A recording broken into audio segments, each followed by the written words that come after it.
Conquest anyway. So let's get to the good stuff. Stronger faster, because then you just fight. You have to fight the whole time. That's what I'm all about. So to round off the game mode section, we have a few conquest changes to talk about as well. Let's go to specifically one of the totems. Yeah, so we've seen players start to interact more with the Conquest buff totems, and we're really excited about how many players are excited about that mechanic, just as we are. We're noticing that Crimson Spirit in particular, that's the lifesteal red one, is just a little bit undertuned. So we're just buffing that up from 7%. Is that the only thing they're doing? You know, we've heard a lot of discussion about the yellow version as well. And it's shit. You know, is that pen worth it? But penetration being such a valuable It's 5%. We have to be particularly careful let me spell out for you. Make sure that, you know, what's better, players are really 5% pen or literally any other totem? The answer is literally any other totem at all points. Totem buffs are in a really good position. Yeah. And excited to see players continue to utilize them. I agree. Nobody utilizes the speed buff. I love that added layer of gameplay. Or speed totem. Getting to choose what do I need right now. And they're just fun to look at. So I mean, it's good. Red buff was probably all right, so now second worst, so it's fine. Balance. We have a handful of items here to go through, starting with some of the delicious food that came to the battleground recently. Yeah. So, three buffs.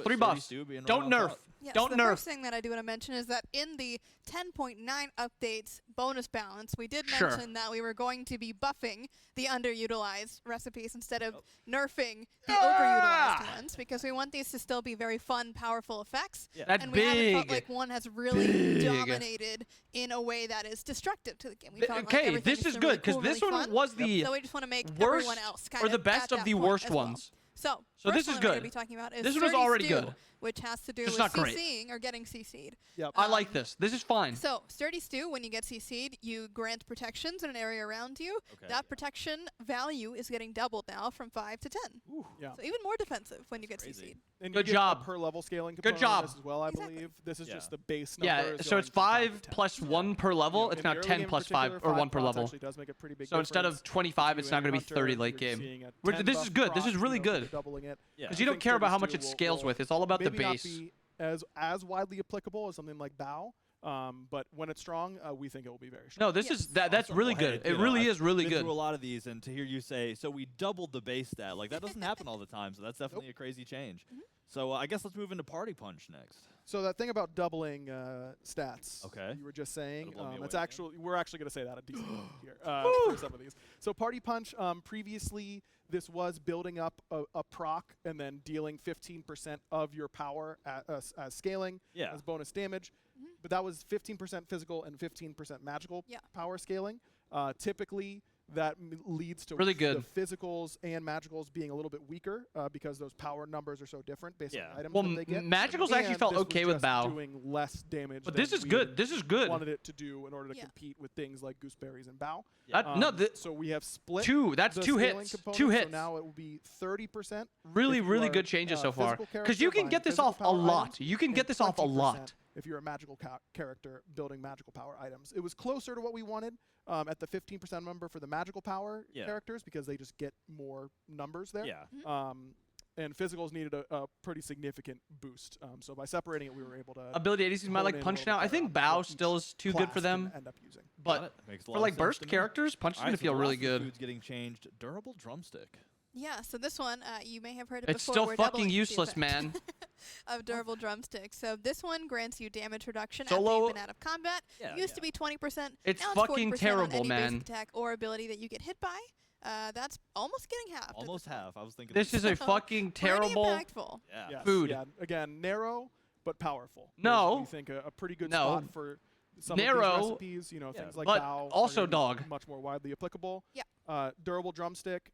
Maybe not for you every game, but I don't think ever. In the late game for a bunch of your HP, maybe you realize that durable drumstick would have helped you out and taken away some of that. It is literally one ability. Goes to land an ult. Literally one ability. Damage is getting negated. That's what I think it should be. Legit. Cool. So now we're out of. I think it should persist for even a half a second. I guess I should say. Moving on to breastplate of valor, which he said breast. Getting a little bit of a buff. Yeah, breastplate. You know, it's got its glyphs. And it's always been an item that's pretty been defined big. By stat stick. You know, that's actually a pretty big change for breastplate. Engaging passive, at least without the glyphs. It's just about its stats, and its stats. You run out of mana a lot of times when you build breastplates anyway. So we're decreasing the gold, making it a little bit cheaper, and increasing that MP5 as well, just to make it a little bit more attractive to the solo laners. Yeah. We're gonna be picking it up. For gods like Odin that just go physical defense or breastplate first. Guardians with fairly low lane clear. Also Guardians might not be getting to secure their blue buffs quite as often, Got which means that extra MP5 will actually end up being more valuable to them than it would be on some other characters. Yeah, I mean, it slaps sustain on any item, and automatically I'm more drawn to it anyway. No, that's sick. That's cool. So it's a good down, change. Breastplate of Determination and Vigilance, kind of following that line. Yeah, it just should be just the same thing. Exact same line. Increasing the MP5, their gold cost is obviously the same. They a little bit of gold. The upgrade. This one is just too mediocre. But for Determination, we are increasing the protections per stack from 5 to 7. Maybe it's worth it. 5 of those stacks, so this is a pretty impactful buff there for Determination. And then for Vigilance, increasing that basic attack damage reduction from 15%. That's a good change. To 25%. This is a really good change. Determination a little bit more widely applicable. Vigilance didn't really fill that niche of when I need to get imagine a like god like this, Odin now who blinks onto your backline ADC and he just cages, and that guy's now doing a quarter of his damage. Vigilance need a little bit more help to be I like that. a solid option against some of those. Now there's actually some counterplay against like hunters or even auto attack junglers. That's sick. So next up, we're moving into the hammers a little bit, starting with Runeforged. Yeah, so Runeforged is another item for our solo lane companions here who like Yes! That's kind of the difference between Breastplate and Runeforged, is that's the more offensive option that you're going to be seeing on a lot of warriors, like your Wukongs, your Tears, any kind of character that really plays around. I think they have to buff both passives now of both hammers. Getting 5 more physical or both power, upgraded hammers. So it's going to be this really, is a good start. really good for those guys that just keep you in one spot for a long time, juggling you around. I could see this being built in solo lane now as a first relic. I mean, as a first item. For the damage taken. This might contest like Soul Eater. 10% to 15%, so taking 5% extra damage as well. So because if you think about it, combos if you have 1,000 health early game, or whatever it may be, instead of only needing to do like 900, you only have to do like 850. Route, we also have Flameforged Hammer and Runebreaking Hammer seeing some love as well. Yeah, exactly. So for Flameforged specifically, it's going to get an extra bit of burn damage as well, both in the base and in the scaling. What a useless buff! 1% in the scaling. And what then a as well fucking useless buff! You're also going to be getting that increased damage taken and dealt debuff on enemies by 5%. So remember, for Runebreaking, that is also going to be for their damage dealt as well. Because 15% is a lot. That's a really 15% is a lot. 30% swing. That's really good. Yeah, this one might be good. You heard it here. But Flameforged is still terrible. They didn't even. It was fucking. It was fucking kissed with a buff. Try it out. You don't trust us? Watch the SPL. If they're picking it up, you'll know. Like, okay, wait a minute. But that one, that's a 30% swing. It only lasts 3 seconds. The bow, Atalanta's bow, to be precise. Oh, that's talking about you know, their itemization is always a little bit in flux. Oh, it feels like fuck! I was hoping it was 2,200. And then one little change happens, and the whole thing kind of goes up in the air. Right now, we just have seen Atalanta as being one of the least popular pickups. It's still probably the worst popular pickup. It's still not good. A little bit cheaper. I genuinely think this item should be like 2,100 gold. A strong early game option. It's too expensive to be strong early game. It's too expensive.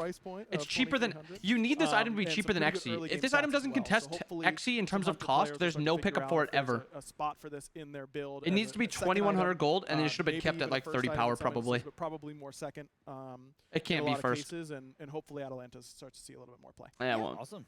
Always a fan of the bow. I like that they're touching it. If anybody's ever told you to get a grip, now might be a good time because demonic grip looks like it's getting a little bit of a buff as well. What? So this is a very important item for us to highlight here because we have been keeping a very close eye on the SPL. We understand that, you know, there are a bit of Freya's, a bit of Olruns, in having their time in the sun over in the SPL. But what we did was we looked at a lot of stats at various skill levels, and one thing that we were noticing is that demonic grip was not getting purchased, and when it was in one of these builds, it was losing a significant amount more than a build without it. The problem is this item. Going on with this item in particular. I mean, this item is only really good. So what we decided to do was just take a when you're small playing double magical adjustment on backlines this item to hopefully put it at least in the rings are still really with the other bad. Rings. This is not trying to, you know, make the problem isn't this ring is bad. It's you cannot build other rings because Talkine's is fine. You know, making but build to work. Cyclopean is terrible. Hasten is terrible. Feels like it's already very good. Demonic is okay. Put it in line.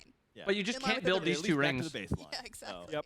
Cool. Well, to round out the items, we have one more, and that is Fabless Tubes, also getting a little little polish. Yeah, so some players who were around when Fabless Tubes were first introduced might be panicking a little bit at this buff. Anti-shield, this is fine. This is a good buff. For healers since no, this is a good buff.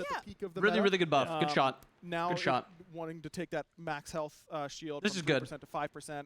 Characters have lost HP and needed to get it more from their items. I like that. Those items are not providing as much HP as they used to. Yeah. Anti-shield items. Anti-shield item is also a big part of it. You know, anti-heal items being much better. Maybe they buffed the stats on this item. Definitely an item that we're going to keep our eye on, but another one of those. I like this. This is good. This has been a really good patch so far. Sometimes the number, you know, you don't want to have players who are buying items and lowering their chances of winning. Yeah. Fabless was one that we saw as a pretty significant outlier. Cool. Well, good to know. Wait, cool too. Did they just say you bought Faye and your build, or you had a higher chance of losing if you bought it? Bring in stuff from the community, but it's cool how many different areas you can look. You can look at the numbers. You can look at what people are talking about. You can look at. It's just always miraculous to see how many areas you look to figure out how to make these changes. Yep. So that'll do it for the items. Still got some gods to talk about. But I if you mean, missed anything, good start. You want, you know, really to go good back start. And read it. Make sure to check out. I don't mind that so far. Should be live right now. If they're not, then they will be soon. I only say that because I work on the blogs, and the website's been really mean to me recently. I feel like, you know. What the heck website? Yeah, I know. I got to make it up to it. I'm going to take it out for a nice dinner this weekend, and if it doesn't work out, then we're going to have to throw hands, but we'll get there. So, but it should be live now. You can see all of that we're talking about, all of that we're about to talk about, including the gods, which we're getting into buff style right now. Starting with Achilles getting a little love, it looks like. Don't be as tour as passive. You know, got a pretty spicy buff not too long ago where we raised his execution threshold on the ultimate, okay. And that was I really said not as exciting. two, but I mostly meant the stats you get from the two. This makes it so now you don't have to put points into your two early. So this is fine. This is fine. He's a character that requires a good amount of base knowledge on how his kit works and how the lane functions. Yeah, in order that's to get fine. through that early game. But we also have to be very aware of his jungle potential at a high level whenever he gets too strong. He is a dog shit jungler. When his one becomes too strong, because that's the one in solo lane. Typically, players max the 3. Yeah. In jungle, they max the 1. So these buffs are definitely more solo lane focused. We're increasing the max heals per ability from Radiant Glory, just bringing up those first 2 ranks. We did this recently with Nuwa, giving her a soldier earlier. Yeah, the soldier. And we saw a huge amount of success with that. It felt a lot better. Still maintains that interest on when I'm putting my point in order to get the extra one, but makes it less punishing if you don't know that that extra point is really, really valuable. Yeah. So now Achilles will have a little bit more sustain earlier in the lane, and then increasing the combat dodge damage just by 5 per hit. Again, this does hit twice, so 10 base damage on a warrior ability does. Could hit twice. I think the mana is kind of like a bigger thing. Is this the ability you max first? That mana cost on combat dodge. So yeah, that's expensive. 80 mana versus 60 mana because you're gonna hit 2 of these usually. So this is a good change. You know, just some solo lane. It's not gonna make Achilles super powerful, but this might make him a good counter pick. Make most players' experience over there a little bit smoother. Cool. Hey, love to see it. We'll see. I don't think it changes anything really with that god solo lane meta, but getting a little. It's a good little love. Yeah, so she, of course, is a notorious solo laner that is very good at spamming abilities. Yeah. So we want to keep that in mind. The one thing that we did notice here is that Energy Surge and Maul Prey, both of these bad boys, were on a fairly high cooldown, especially in the early game when you theoretically as a stand switcher are kind of own the lane. She was not owning the lane. She was getting owned. And so what we did here is we decreased her cooldowns on that first ability in both stances to 13 seconds flat. That alone when it was might be enough for her in solo, and I'm not trolling. Really focus on leveling this if you want the more damage, or if you feel like you're not going to get interrupted, you can still level Heavy Charge and Life Tap for. You don't level those because you need the sustain from the one because you're usually going conduit for the clear. In that regard, but that's not the only change. Oh, don't be the 2. Also increase the damage on Heavy Charge, just the dash. Nothing to do with the I mean, holding stick root energy. I don't even know how to she's such a spammer that this 10 damage and then the cooldown from anyway, her when 1. she's a Baron, she's charging through the wave. It's going to be doing a little bit more damage. Just 10 at all ranks. So just a nice little help there with the lane clear a little bit. We'll see. I think this character is already really close to being used to play RDO quite a bit. in meta. It's been a while, but I also think solo laners in SPL love stand switchers are just fun. It's like 2 skins in one. You're that like, character, and lady. Solo laners don't like playing her, but she. Anyway, so next up, topic of conversation. It's gonna be tough. Baron, you know, we got MAMAN coming in. Baron's trying to shape up a little. Baron's been pretty bad for a bit, so I don't mind this. He's gotta show off. Yeah. What do we got? So what's happening with Baron? Yeah, so for Baron, we're just increasing the damage mitigation he gets during life of the party, up from 35% to 50%. This helps Barons who want to build tanky support or full damage in mid or solo, just making them a little bit more survivable while they're channeling that ultimate and pulling everyone into the party. I think maybe setting up for. I think mid lane Baron, mid lane Baron with a lot of cooldown, just like conduit into Chronos Pendant. Oh, this doesn't hurt at all, man. It's fine. Yep. So I completely understand. So next up, I think Baron might be okay. Boys on the battleground. I think he's just a bad support. Two abilities, it looks like. Yeah, so Cerberus has been a little bit absent. His 2? Buff his 2? He had his time a little bit in solo, had his time a little bit in support. They did it! Who dared to bring it over there. It's still not quite up to what it was before, but they literally did it! This is almost a revert! Cerberus is that the decrease to protections that we did previously as a Ghastly Breath has been kind of the nail in the coffin, you might say, for the poor Doggo. So we are going to be re-increasing that protection shred from 5 to 13 is what it is currently, to 5 to 17, so not changing very much in the early game, but it is going to be pretty significant towards the late game, especially because this does stack multiple times. You'll be seeing a lot more shred towards that late game, especially when flat protections, aren't as scary to be taking away at that point. Right. Additionally, Stygian Torment, this is the ultimate. Is getting a bit of a damage boost, a pretty significant one towards the late game, not so much in the early game, but it's already such a low damage ult.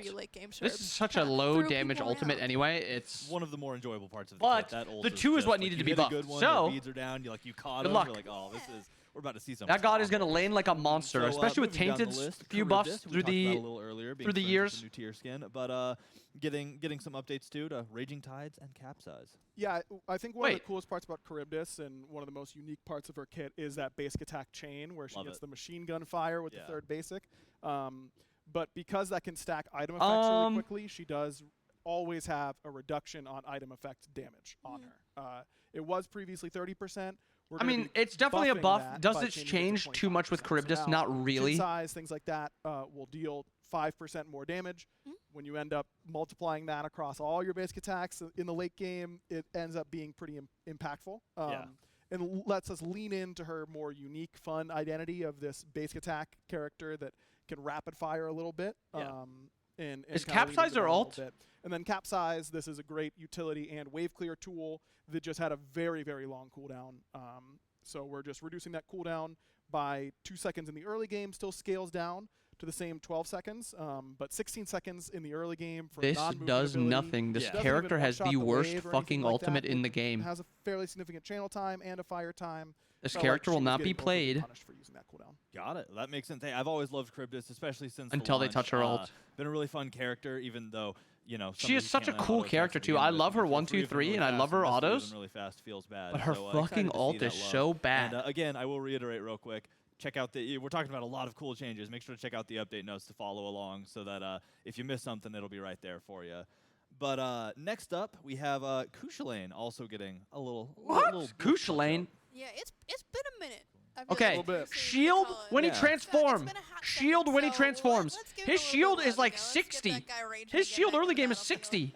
So Barb Spear and Ground Slam. So this is going to be both. That's a good start. His normal form and his rage form, getting a bit of increased base damage. He was just having a tough time really fighting in lane, which is strange because that was like his biggest skill. That's because he transforms and he gets a shield that is 60 health. Been able to do that at this point in time, so we're giving him a little bit of love there. And also going to be happening a very similar change on Salmon's Leap and Fury's Charge. That's the movement abilities in both forms. Bro, just take the shield off of his ult. Why does he even get a shield when he transforms? More fighting potential for him, clear potential to be able to really keep up that early game identity that he has. I don't think this changes anything with him.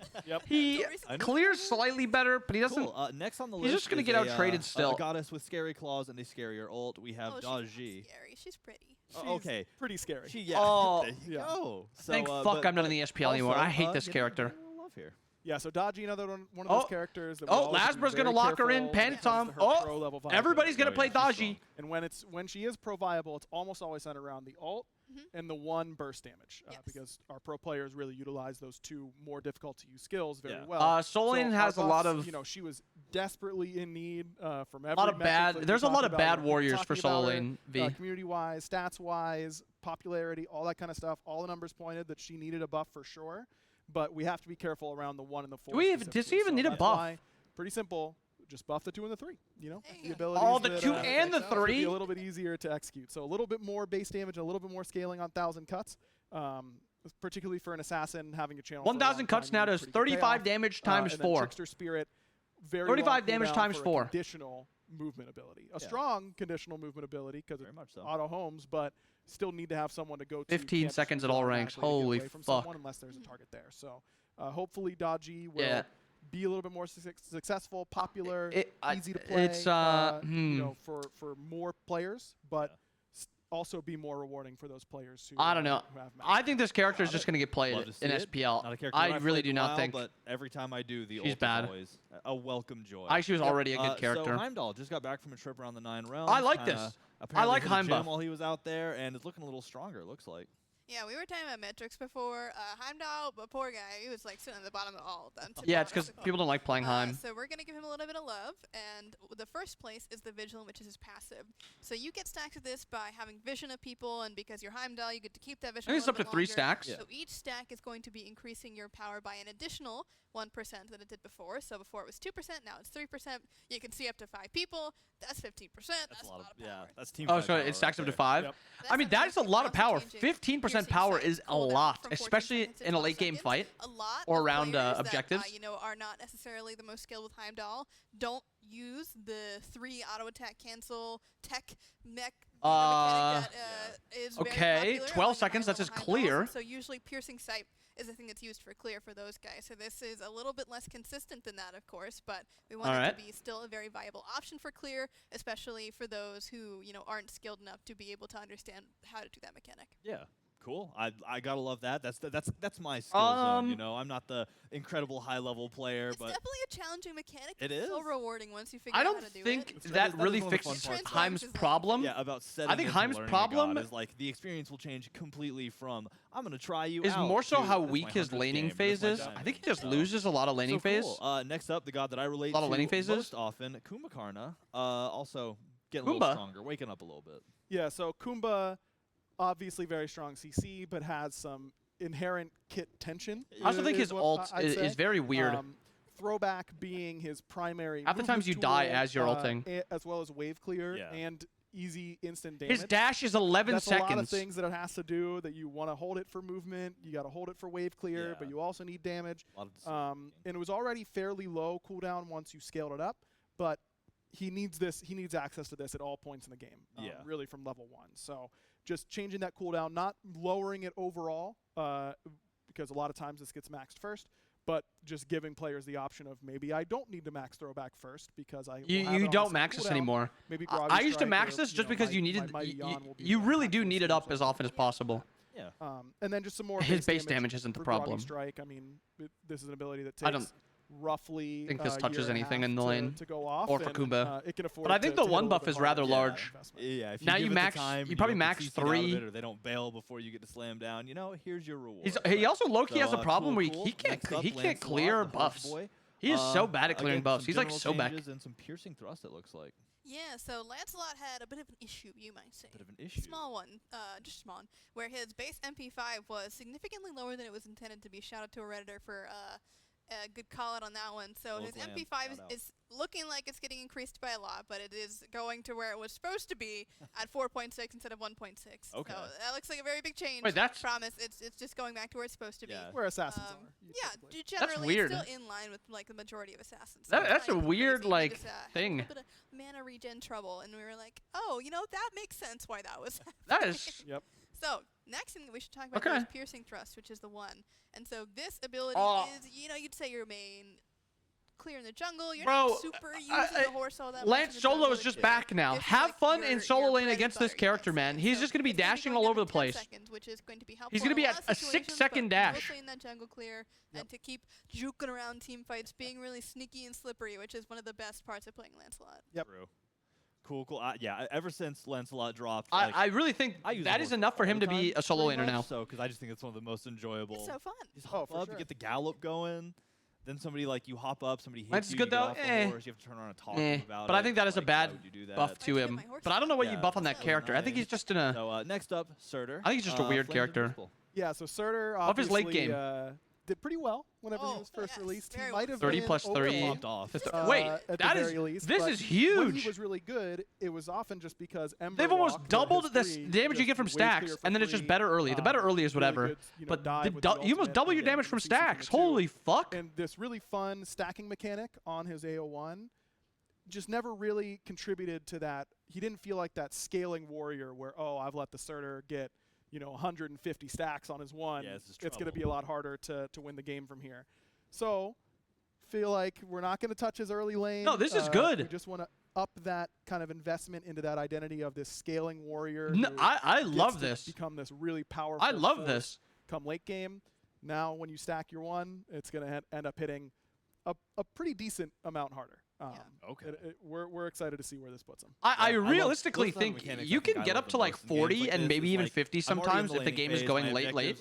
That's going to be like 500 damage burst. But then having that little mini game to play, that let's see how high I can get the number by bonking mid. Like I love that kind of stuff. We've talked about. And he's already got a good laning phase. That character's problem is not his laning phase. We're hoping that it's. I still think he might struggle in comp in SPL, maybe even high level ranked, because I think he does. He is a pretty shit late game character, but a little bit here for the Morrigan. Maybe that damage is just enough. The Morrigan can be quite a deadly foe when it comes to SPL and all of that good stuff. Did she but it turns say out the that Morrigan? Overall, she's doing pretty bad right now. So one thing that we're doing is we're looking. I have nightmares about this character. I have genuine nightmares about this character. I'll wake up and I'll be like, is that the Morrigan? Is she invis? Where's Bronic? I got a peel for him. I've ever seen. Like it was very big there. So, first thing that we're going to be reverting here is Deadly Aspect. And again, this is partial, so we're not going all the way back. I hate this character. Yep. And so what this is going you think about Bronic a lot? All the time. Aspects from 70% to 75%. And then Dark Omen is getting increased initial base damage, bonus minion base damage, and bonus god base damage. And that's like the explode afterward damage. By 5 at all ranks. And so basically that is happening twice. So again, you get the conversation where it looks like it's small, but it's actually more because you're getting hit a lot and bonus minion damage. So she has slightly higher base damage and slightly higher scaling damage. Play a little bit better, fight a little bit better, be the sneaky little character that Morrigan can be better. True. Just a better you. It's not that big of a buff. That's fine. Who is you? I don't have to play against her either, so it's whatever. So we're getting into the last buff now before we touch Nerfville, and that's Vamana. Yeah, so Vamana, another one of those characters that dominated for a little bit earlier this year, had to do a long series of nerfs in order to get him out of the meta. Now he's in a spot where he's struggling, could certainly use some buffs. We're obviously staying a country mile away from Colossal Fury, as that was kind of the dominance that he experienced. What a useless buff. Instead, just giving him some solid cooldown buffs in order to help him clear in that solo lane. So a cooldown buff on the 2, that's the big cone. Losing 2 seconds at the beginning of the game. I don't think I maxed this ability anymore. In particular in solo lane, because you typically want to max Umbrella Rang, the 3, having that 2 on a lower cooldown. I think this character would actually be pretty decent right now. Because Umbrella Rang with Gooseberries, you just max your 2, just 5 bonus, and you don't put points into your 3, use your 3 for trading, and you actually clear really well, and you're really hard to fight into. But unfortunately, the character just doesn't scale at all, so there's no reason to play him. Well, cool. Good to see it. And yeah, it makes sense with the Colossal Fury. Using that ability makes him a big problem. So now we're going to get just nerfs. Taking away literally every counter to Colossal Fury and then buffing Colossal Fury is going to make Colossal Fury rather strong. Gooseberries, that's definitely been a helpful character for her in lane. I think they should have nerfed the front end of this. I think the front end is a bigger problem than the late game. Because late game, she's supposed to sit right in front of you to auto attack. I don't mind it was 35 up here. I think they should have nerfed the bottom end. In the late game, from where it was before. I think 5 to 25 would be a lot healthier for her. Feel pretty solid for Ama. But the late game, like upper end of it, is going from 35 to 25, so pretty significant decrease once you get that ability maxed. Got it. Good to go. Ao Kwang up next, our magical assassin friend. Yeah, was previously the only one. Now no longer. No longer. We're gonna beat him down while we're at it. I hate this character. That's three hates. You're allowed 3 hates a day. Daji, Morrigan, Ao Kwang. Those are my 3 hates. What do our players think is strong? Ao Kwang. They're gonna ban the characters they find strong or frustrating to play against.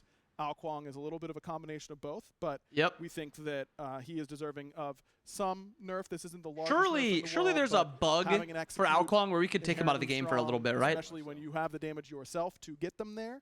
And so Ao Kwang hopefully should be executing and usually the team fights that he ends up winning his team the game with start with an early execute.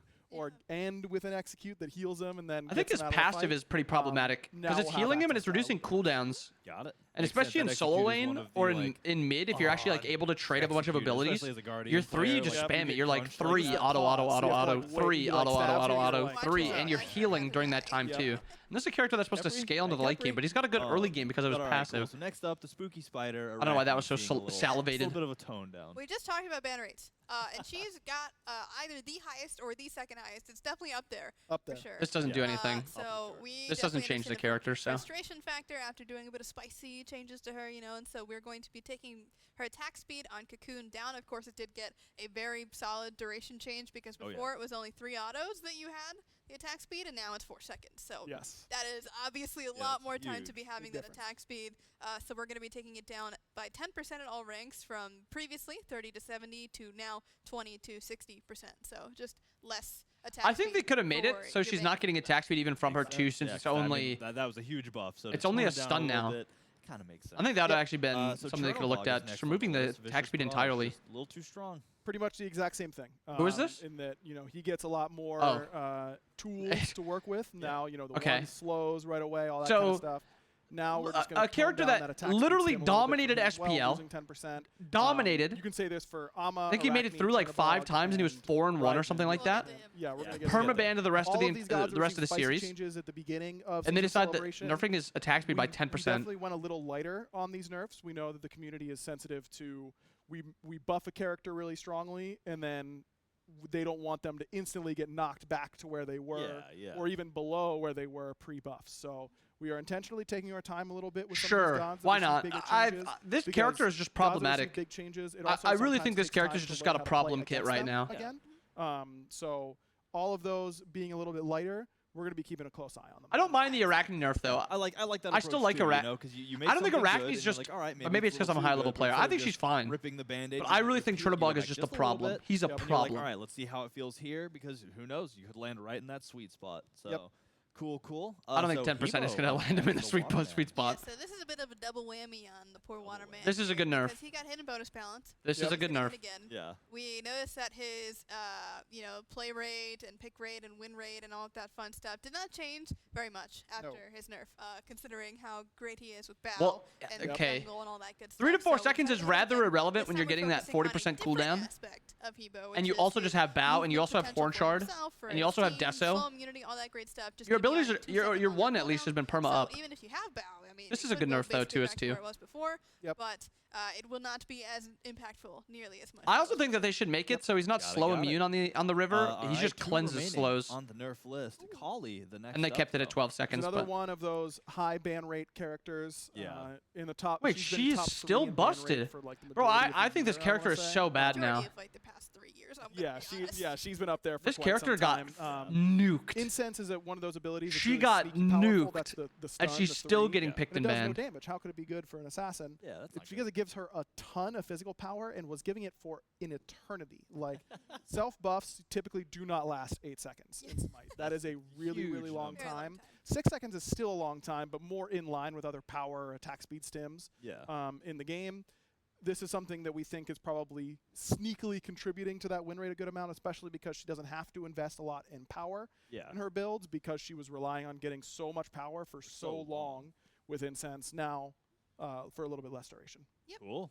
Love to see it. Yeah, Kali's definitely been one that I feel like in the more casual game modes I tend to play very often snuck up on me. Like I feel like I wasn't seeing her for the longest time, and then you cannot escape Kali. So it was, you know, good to see that. A little less blade. Maybe she just dominates like low level, but she is literally never seen at the top level, and in competitive, I think she's just dead. So Raijin, as we have talked about, was previously not very good at all. I would say. Arguably one of the worst. Yeah.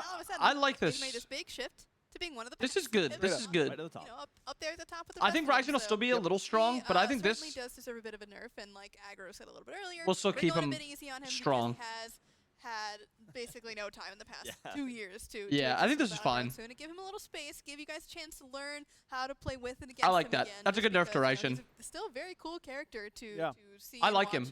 And I think he's a cool competitive character so too. we're not trying to immediately take him out, but what we're doing here is we are decreasing the base damage on Raiju, which is the thing that we added. Yep, the initial hit. Yes, the initial hit. So when you actually use Raiju and hit something, it now does damage, but now it's going to be doing a little bit less damage than it was last patch. And then on top of that, because Raijin is getting that extra refresh from his passive now, on top of Bow, it was just a lot at once. I thought they were nerfing something else too. So we are also increasing Raiju's cooldown by 1. I don't even think this cooldown, you probably won't even feel that much because of how much he just gets abilities back. It's a super fun god to watch. Love the drums, love the ult. So, well, cool. That does it for balance. A lot of good stuff to talk about. Well, he was sick for like 3-4 seasons, and then he was shit for 2 seasons, and now he's really good again. But they just can't balance the character. That character is one of the hardest characters for them to balance, in my opinion. So y'all continue to share what you like and dislike. Continue to give us feedback. That's a really good balance. Really good balance change. I like that. That's just how it works.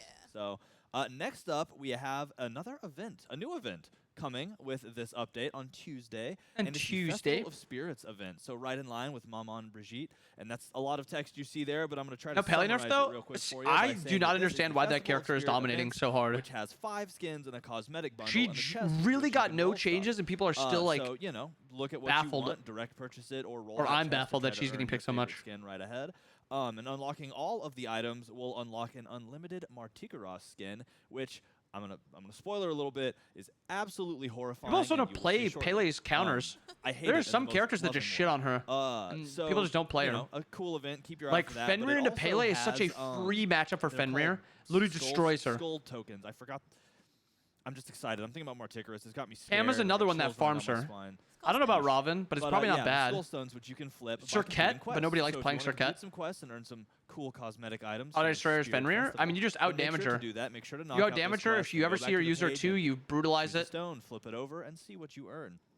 So very, very flip a coin and figure it out. But let's get into the skins. Excited to show these off because we got some, it's the spirits. We got some spooky stuff coming. Starting with Skeletal Slayer Achilles.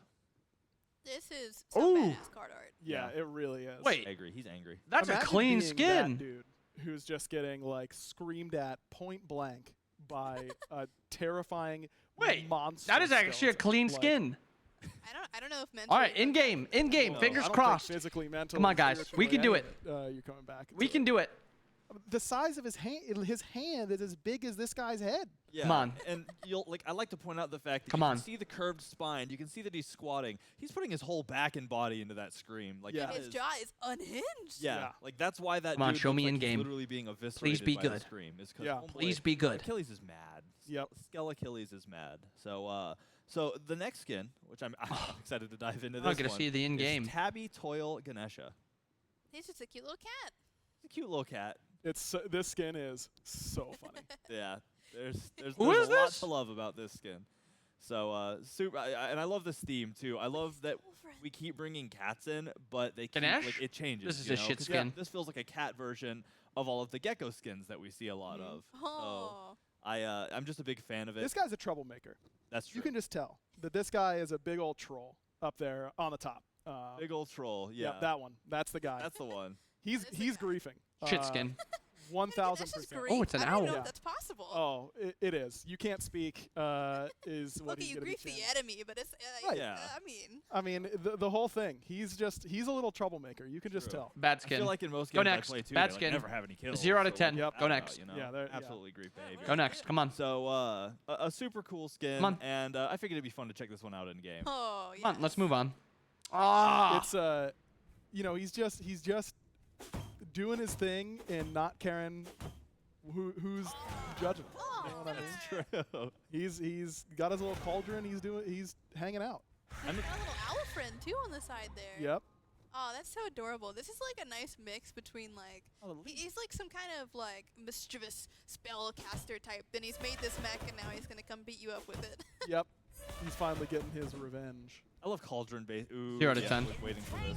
-1 out of 10. The tech and magic combination is a really cool intersection. Yeah, anything that seems technological but is made out of like bulky iron components or stone components is just always fun for me. Crystals. And crystals. I'm always a big fan of too the pink purple. I've seen enough. -2 out of 10. Some of Go the next. best colors in gaming, I think. But all right, so let's move on to the next skin in line. Wait, look at the time in game. 16,611 minutes. It's really awesome. Ooh. And that like the tech theme too. We'll see. We'll see how it looks in games. More dark. I don't like a lot of Nox's skins, so we'll see. That's kind of her thing, but this color palette ends up being a little bit brighter in game, which looks really, really awesome. I agree. Always a fan of the oranges that come with these too. Yep. Yeah, so. the like streamers that are usually her hair are now like these wires, and it's just so cool. It's a cool look. It is a cool look, and a lot of. I like the. I love the way that our teams just let their imagination explode. When I can't even remember the name of it. It's like one of the original Nox skins. Ratatosker. Okay, this guy's so cute. This is so cute. It's just a little guy. Wait. And got the RGB though. Yep. Like, gotta have Gamer it. rat. Rat. 1,000%. Yeah, that's the Voodoo one. That's what I'm talking about. There's a Opwash. He's oohing almost. I think have this kind of like retro, like TV face thing, and Ratatosker is an incredible addition to that lineup. What's he gonna do with that pigeon? Well, it's got an RGB neck, so he's just. Well, he's smiling. Admire. You know. Don't take those eggs, brother. Aww. True, not breakfast. 7. I also like that the 7 branches are also kind of machiny. Yeah, what kind of world is this guy in where it's a tree that has, tech on it as well? This is a very... We're going down a rabbit hole here, I think. Yeah, real trees are so lame. They don't even have RGB. All right, so here's one that I've been dreading looking at because I'm gonna use it. Don't get me wrong, but this skin is horrifying. We have Necromalus Marticaros. What do you mean? He's adorable. Skin. Look at him. Look at the fingers. That's yeah, so he has unpleasant. fingers. Yeah, he has a lot I of don't like this skin. This is kind of gross. Yeah, why did he need fingernails? For fun. I think it'd be worse without it. It's so they're so. He's got multiple rows. I've got a feeling that this one is gonna look. This one looks sick in the card art, but this one's the one that's in game is not gonna look this good. No. This skin is like legitimately freaky. Like it is not gonna look in game. We've pushed the boundaries a couple times. This one. God, wait, there he is. There's the guy. Wait, is there a monkey on his tail? There's a guy on his tail. There's a guy. I'll have to get back to y'all if that guy is. It's a whole guy. Well, I guess it's not a whole guy. It's a half a guy. It's the top half of a guy. Oh. Wait, what if that's the real Marticaros up there? I don't like this skin. Yeah. It actually doesn't look terrible in game. One of the best parts of this skin, or I guess Marticaros in general, his like clap. I don't like his fucking hands, man. Why does he like? That's really. He's like gross human hands. Like veiny and muscly. You know we're gonna go in game for this, but before we get there, I just want to remark that we started adding eyes to characters that just move all the time, and I need to find and talk to whoever made that decision. Look at him. He's so pretty. Sure, if that's what you think. Yeah, Let's go in game for this. Oh, he's got like gills on the side. That's really so awesome. Oh yes. No, that's great. I'll never get over that. The secondary animation that the team did on the little guy in the back is amazing. I know. Genuinely, all of the expressiveness that this little guy does, especially in Wait, what's his 3 gonna be? I'm so excited for his 3. Yeah. He just shoots a bone. Wait, what is his 3 gonna be? I hope it's not this. I hope it's sick. Only like 200 some odd bones, so make sure you're not doing too many. Oh, that is so awful. Amazing. Well, yeah, right, but like just the horror aspect, like it's just so many bones. Like, do not get me wrong, I am not trash talking this skin. I'm probably never gonna play another Marty skin, but like it is so perfectly unsettling. No, it's intentionally supposed to make you uncomfortable. Okay. It does it so well. Yeah, it really does. Like the deepness of the reds contrasting with the white bones everywhere. Wait, the wings have hands. They're like flopping around. Those darn bonies, man. Yeah, that's true. If you didn't notice, the tips of his wings are hands. Oh, he's got grippers up there. He's got so many grippers. So many. Guys. He's got 4 palms. He's got hands on his wings. He's got hands on his tail that have arms. You know, it's a lot of body parts where they're not supposed to be. This anatomy is just. What am I hearing? Which is really just Does it load? Yeah, it's been down. Just a horror show. So again. Oh, the guy. I do love that though. Oh man, so this yeah, skin it's is not incredible. working for me this is either. a reward skin for the Spirit Festival event. I'm sorry, I told that it's just so much horror. It's like the first time I played it, I was like, wow, this is really gross. Yeah. And the second time I played it, I was like, this is even grosser than I remember. in a really fun, like, intense way. It's really awesome.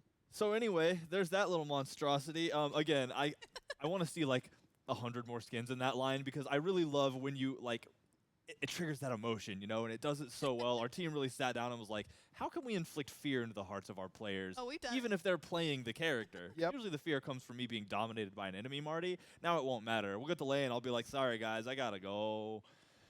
All right, deep breath. We're moving on. I'm super excited to get here, actually. I'm sure a lot of y'all are as well. It's MAMAN BRIGITTE time. And we're going to start off with a video to show off some of the cool stuff you'll be seeing in detail in just a moment. So see you in a sec.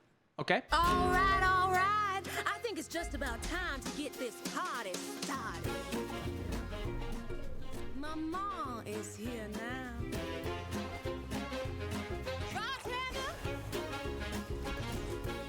Gone already? Oh, let's go. I'm so excited to see Mommy Brigitte. I will crush you. Ugh, I hate party poopers. Excuse me, darling. You better move those feet now. Wasn't my bearer supposed to bring the drinks? Ta-da! Ta-da! Starting to get a bit spicy in here. Now it's a party. I'm so excited. Now let's get back to the partying, shall we? Love that video. Love the energy MAMAN brings. I actually love her vibe. So excited to get into this because there are. It's been a long-awaited character, you know. It's somebody that we've teased I love her before, vibe so really much. Wanted to add to the game for a long time, and we're finally able to do it.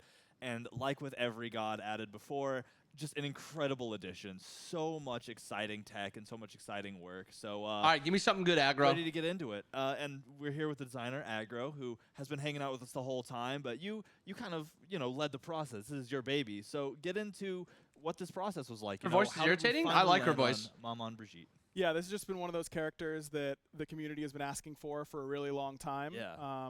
And to get a chance to Why do they have Lermy? Bring another voodoo goddess. I feel like this setup is so weird. It's the first voodoo goddess, a second voodoo god overall. Yeah. Was just super exciting, and Baron Samedi is one of my favorite characters in the game. One of the best. I think that he translates his personality and that over the top type of aspect so well. And I was really, really excited when MAMAN landed on my slot on the schedule. I was you were like, thank you. Yes, yeah. I'm not upset about that one. Lermy's gonna be playing, Super yeah, but cool. surely. Well, I mean, obviously, we're showing off. Just have her like uncomfortably sitting here. Lermy, are you ready to dive in? Let's get going. Let's get in there. So as always. Okay, so the passive is a meter of 100. Like we see the beauty that is MAMAN BRIGITTE. The hair has blown me away since card art phase. The personality that y'all just saw in the video and all of the animations. This is just a long-awaited moment. Yeah, it's been an absolute. All right, I'm curious what her auto attack chain is. She's been awesome. I've got a million shout-outs to give, but I like how give she those, runs towards the end. Lermy, you can just unleash, if you will, on Blow us poor. away.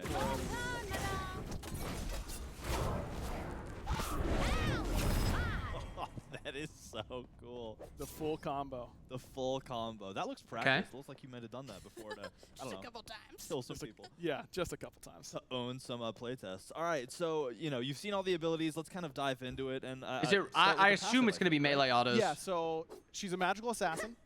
We haven't had a dedicated magical assassin since season 1. Walk up an auto. I want to know what the auto attack chain is. Is it 1-1-1? Explicitly designed to jungle. She might be okay in the lane, but she's a jungle. It depends on her clear. Her two mostly. Designed to gank, play that assassin play style, all that kind of great stuff. But we wanted to go a little. That's already really unique in its own sense because it's been so long. But we felt like there was a really cool design space for her to enter into, where her gameplay flow can flow a little bit differently than some other characters in Smite. So her passive is called Soul Spikes, and this is a key component to how her whole ability rotation and how her damage ends up coming out. So anytime MAMAN damages an enemy god with a basic attack or an ability, they gain a soul spike. Ooh, that's wait, that looks sick. Effects, their little railway spikes type of art. And whenever so it's 1-1-2 is her auto attack chain. They shoot into them. And they take damage that is based on their missing HP, and it is purely. She also has these balls damage. coming around her. There's no base damage value. It's the balls. for every 1%. These spheres around her. Missing, they take 1% scaling from MAMAN. So if they're missing 50% of their health, the damage is 50% of her magical scaling. If they're missing 20%, it's 20% magical scaling. Got it. So as an assassin, her identity is finishing off targets as they get lower in health. That's what this is designed to do. And that caps when you're missing 70%. Spheres are around her. That's what I said. Okay, cool. If you're missing 70%, you take 70%. If you're missing 90%, it's 70%. Yeah, probably Nathan. She's a Tahuti god. You will be proccing this often on MAMAN. There are a lot. She doesn't care about big damage numbers coming out of her kit. In fact, her base damage and scaling damage on across all of her abilities are some of the lowest. She's not getting attack speed or anything. Any damage dealer in the entire game. Really? And it's because this passive is carrying such a bulk of the load of her damage output. So it will take a little bit of getting used to playing with her or against her. Yeah. But we think that this loop ends up feeling really rewarding, really impactful, and really unique. And really fun to use. So hopefully everyone likes it, and you'll see. I wonder if that's just on gods. A little bit more often. And then they last for a while. Whenever you proc it on an enemy god, you gain a soul orb. Whenever it goes in there. Got it. Yeah. Again, working on cooldown stuff, it can break some of the effects. I wanted to read that, but it'll be represented by floating around her or on your passive meter there. And these soul orbs only interact with your ultimate. And we can cover what they do whenever we get down to the ultimate. Okay. And let me just add, by the way, with those soul spikes, I love that the more of them you have, the more angry they look, you know, as you stack. Because the first one's like, hey, I'm here. 2, kind of the same. 3, a little more fiery. 4, they're itching to stab, and they're jittering and everything. Like, really cool effect. And the sound, I don't know, it's hard for us to hear in the studio, and so I don't remember if it ended up getting fixed for when they're on God mode. You can't really hear the sound super well, but my dad was an audio engineer for 30 years. I'm huge into making sure that the sound effects sound right. And Kellen, our audio lead, and Chad, who worked on her. That sounds sick. It was so annoying about how 199 how the passive hit sound was going to be.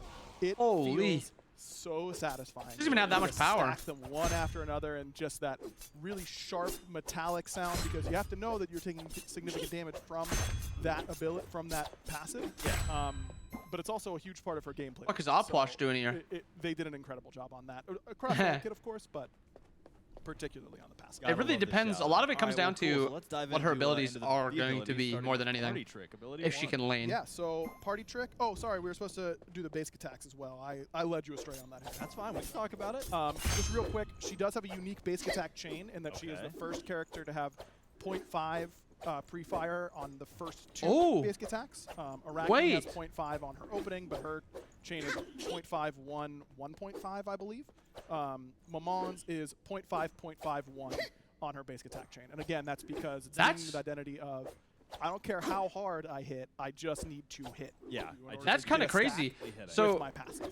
She gets 3 autos off very quickly. Stab. And it's 1, 1, 2, and it's 0.5, 0.5, 1. So she's got very quick autos. It'll be important to make sure you're really weaving in those auto attacks every chance that you get. Cool. 100%. All right. So now. No, she's not a basic attacker. Or she might be partially, but. We're starting off with the craziest things, I feel like, with MAMAN, but that's her kind of vibe. So, party trick is a Pele 3 style ability where it uses this fuel. You can see in her bottle on the left there, the 100. Okay. It's a fuel-based ability, so that means you can start using it, and whenever you activate, you'll get a channel cone of fire, and then you can right-click to cancel it at any time. Yeah.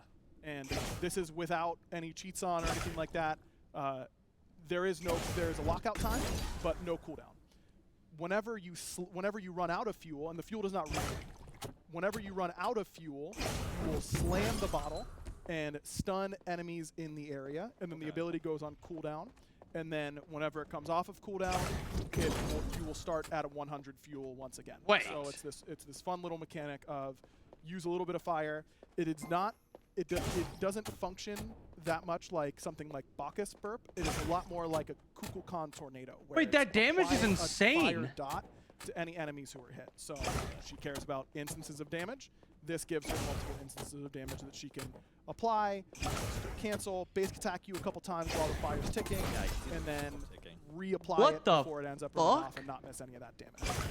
The thing that interacts with the fuel mechanic that we found really fun is that the cooldown is based on how much fuel you had left. So you can choose to slam early because assassins need to have their CC quickly. And if you had to burn out the whole flame in order to get access to a stun in a team fight, that is insane. That wouldn't end up playing out that often.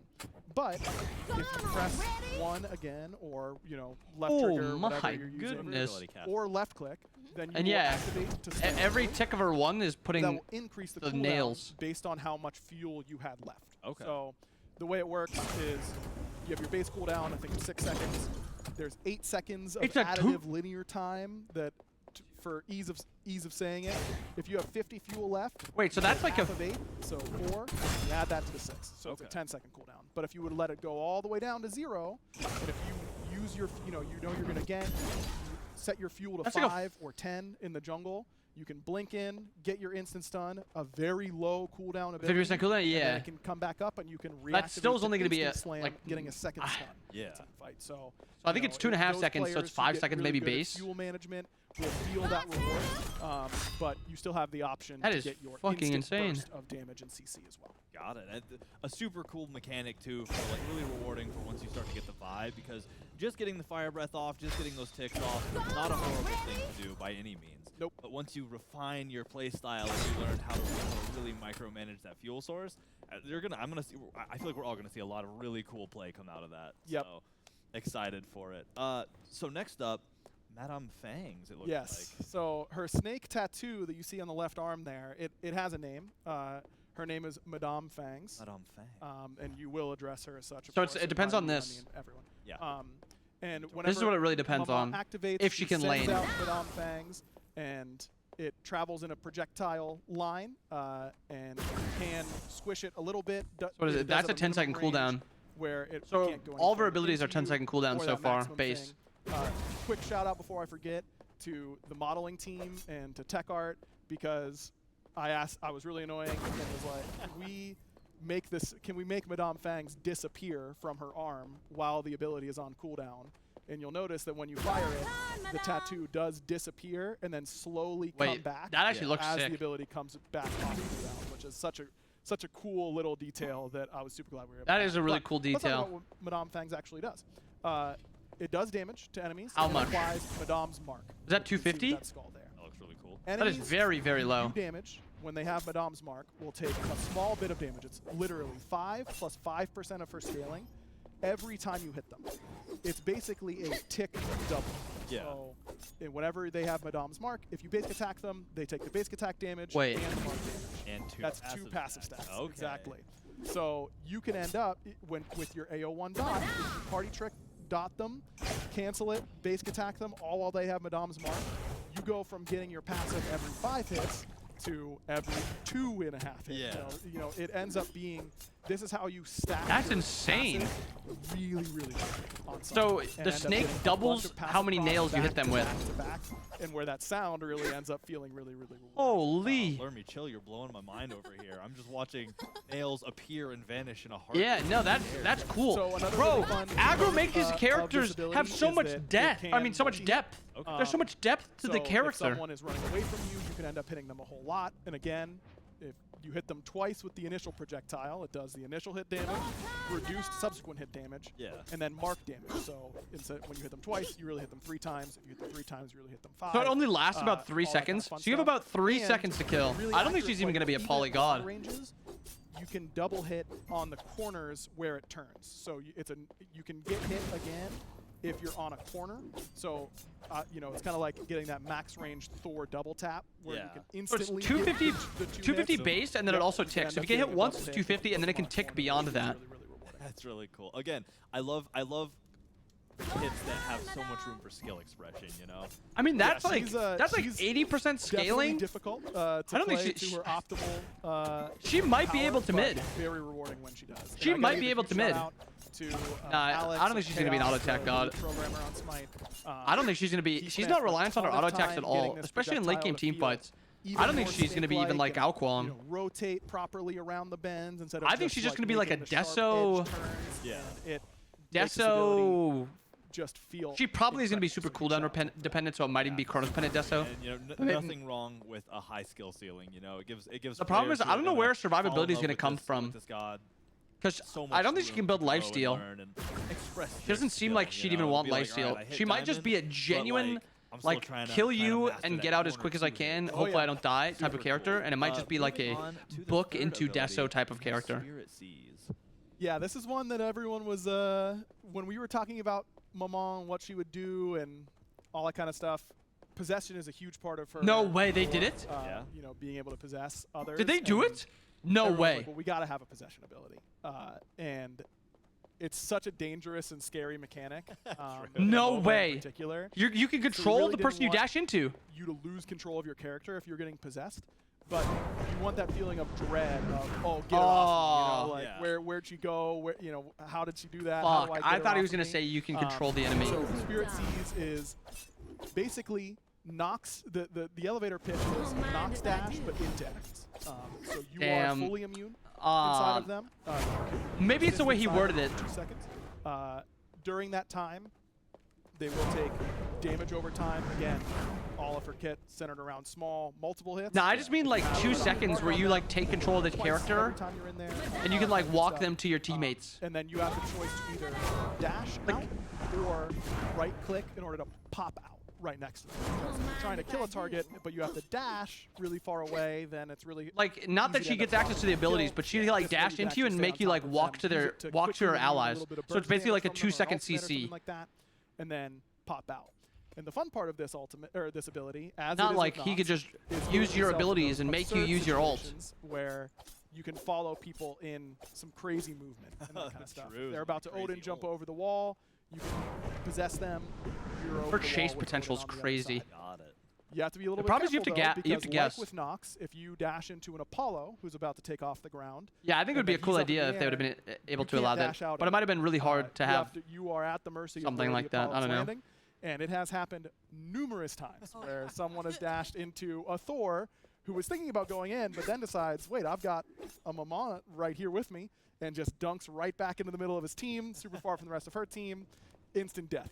That'd be OP. I mean, it would be strong, but it would basically just be a CC, and you could just decide what you want to do with them. I cannot wait. You could like walk them to your teammates.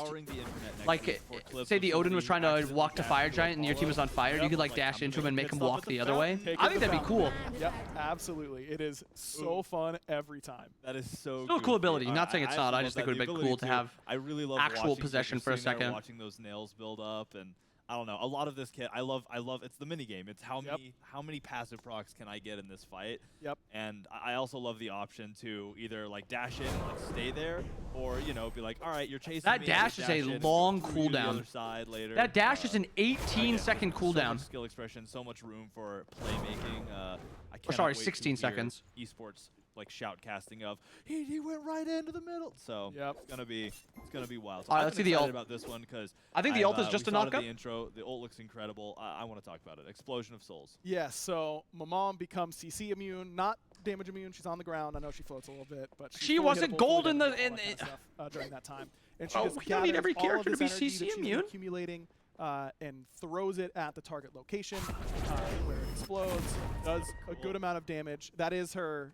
Sigil that's emblazoned on the orb, as well as what gets burned into the ground, which was really great work from the effects team to get that in. So you need to get stacks before you can actually use this. It is damage and a very low knockup. That is the lowest knockup height in the entire game before anyone panics. But it also applies Madame's mark. So, you know, in play testing, we found that this character really relied on getting Madame's mark on as many people as possible and keeping that uptime. And it doesn't stack with the Madame's mark from Madame Fangs herself. It would just refresh that duration. Yeah. But 562 is kind of low. Not really. Because this is, she's got 400 power right now. 562 is like 120% scaling. Was that I mentioned the soul orbs that you get from proccing soul spikes on them. So say she gets to like 900 power, that could be like a 1.2k damage ability that also knocks up. Sizes. Obviously, it'll be somewhere around like 700, but I just don't know what she's going to build. And then whenever you fire your ultimate, you lose all of your soul orbs, but the size changes based on how many soul orbs you have. So there's the 0. This is oh, you're right. She does have base damage. I'm trolling. Yeah, you're right. I am trolling. It gets progressively bigger. 1, 2, 3, 4, 5. The damage does not change based on the soul orbs. You have it will be a consistent damage no matter full what. Power? You Yeah, don't but need to know how many what soul full orbs power she would you has go? Are you ahead gonna of time, stack? so Are you just gonna know if, Deso rush? This will kill me if I Aegis it or if I don't. I just don't know entirely how you'd want to even build her. Size changes to be appropriate depending on the amount of souls that she has, but just probably making it so that, you know, you feel like you have Deso options or do more. I guess I do more Deso maybe. I was able to poke them out, get 3 soul orbs. Now my ultimate's gonna be even bigger. Yeah. Or what if you play the really fuck is that?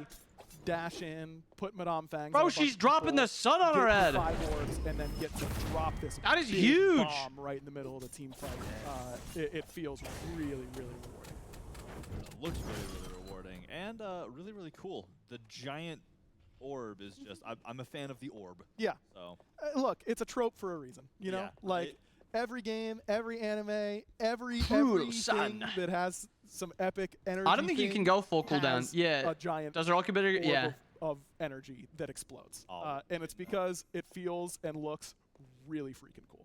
I couldn't agree more. Super excited about it. Oh, here we go. The cinematic view. Give me that. Having the sigil there as well. I mean, the team was so open to finding ways to add. It is Joe. Thanks for the follow. Little pieces of her lore into the gameplay kit. Full hybrid. You know, she's got her sigil. Hybrid full power build. The back of her dress. It being present on the ultimate. The problem is that a lot of her abilities require high scaling. Like her passive is. That we weren't able to get really. You need to build power on her, otherwise she's not going to do enough damage. I don't think. But still, maybe she just has enough CC that she can build hybrid. Overall model, which was something we really liked. I think it's just going to be do more Deso from all the teams. I love maybe Soul Gem, even though Soul Gem is bad now. Sometimes we work with gods who are incredibly well defined. I mean, she also needs Rod, I think. It's super easy. There's 1,000 depictions. It's which one works for us. But some of them are a little less so. And like y'all, the teams does so much research on every aspect. Like how did they behave? How did people perceive? Magus? How did they dress? What did they look like? Like everything. Maybe Magus. And yeah. It's miraculous to see come to life in this 3-dimensional format and. Yeah, Mirrodin for sure. Definitely Mirrodin. A big shout out. Mirrodin for sure. And a couple. So maybe it is just that line. It is just. The voice acting for Doomorb, absolutely Deso, yeah. Rod, Mirrodin, super well, and then Obshard. Baron's same league as Alkwong. I think she's a different character than Alkwong by a lot. Alkwong is a god that wants to get up there and fight you and like trade with you, and she doesn't really want to trade with you. She wants to like hit you and try to juke as much of your stuff as possible, kind of like Achilles does. Known for having no Reaver. Particularly foul. I don't think you want Reaver on her because she's a. You want a lot of quick abilities that does a lot of damage. Source that you can find. And so I believe we did Lifesteal set the maybe record for bleeps in a voice pack on her base voice pack, which is really fun. Yeah. And she also has a lot of little Easter egg voice lines where she might not curse in the default version, but every once in a while you'll hear a curse if the right thing happens. So I'm interested to see how quickly people can figure those out. I think there's like 6 or 7 different places where, you know, instead of saying that sucked, it's bleep this, you know, something along those lines, which just feels so appropriate. I don't know. She's dope. She's dope. Yeah. Breastplate about crazy here? Yeah, maybe. I mean, maybe she is just a book breastplate god. It was a crazy cycle for her, particularly with me going on paternity in the middle of it and all that kind of stuff. I don't know. I'm excited to play her anyway. Holding down the fort. I'm very excited to play her. While I was away, but I could not be more excited with how she turned out.